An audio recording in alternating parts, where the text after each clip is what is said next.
Salut, famille africaine.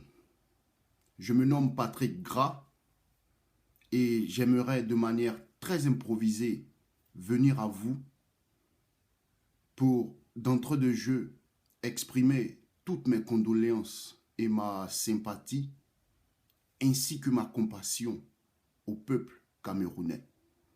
C'est toute l'Afrique qui est en deuil. Et au lendemain de ce drame, il devrait normalement être titré sur tous les journaux en Afrique. La France-Afrique a encore fait des victimes en Afrique et plus précisément au Cameroun. Cette France-Afrique qui est née sous la 5e République française, sous la coupole de Charles de Gaulle et qui a donc été entretenue par Georges Pompidou, Valéry Giscard d'Estaing, François Mitterrand, Jacques Chirac, Nicolas Sarkozy et aujourd'hui François Hollande. Voilà ce qui tue l'Afrique depuis 1960. Mais bien avant, il y avait une machinerie qui était déjà installée et j'y reviendrai dans une vidéo plus tard. Aujourd'hui, j'aimerais juste demander au peuple africain de prendre ses responsabilités une fois de plus.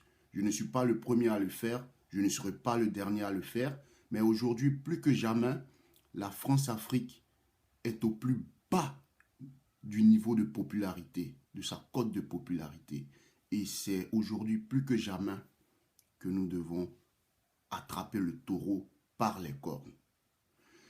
Je suis dans une dynamique d'analyse, de pensée, de proposition et d'action.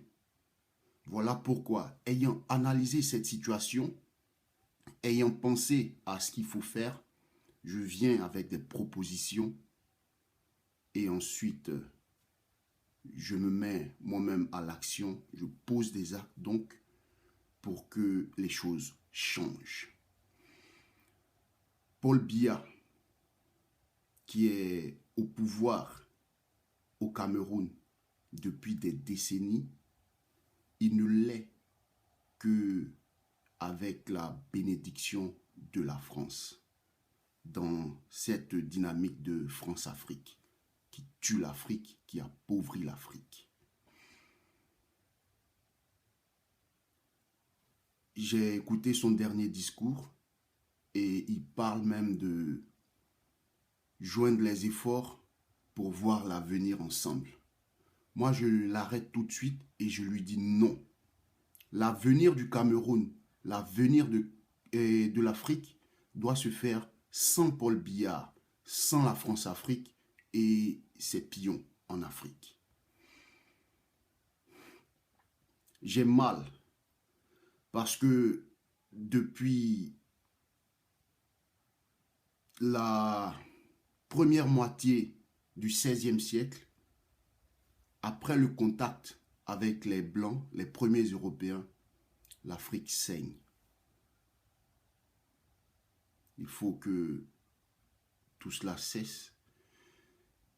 Il faut que nous, Africains, dignes fils d'Afrique, nous nous attelons à ce que le 22e siècle connaisse une Afrique qui revive l'âge d'or qu'elle connaissait depuis le 15e siècle avant le contact avec les premiers Européens, les premiers Blancs sur le continent africain. Je vous remercie et paix aux âmes des Africains victimes de la France-Afrique depuis la 5e République française. Que Dieu vous bénisse dans le creux de ses mains qui vous protège. Et le Dieu dont je parle, ce n'est pas ce Dieu qui est venu par bateau depuis l'Europe dans la première moitié du XVIe siècle pour endoctriner les Africains, mais je parle du Dieu qui existait en Afrique jusqu'au XVe siècle. Ça aussi, on y reviendra. Je vous aime. Vous pouvez m'appeler Opa Patrick. Ciao.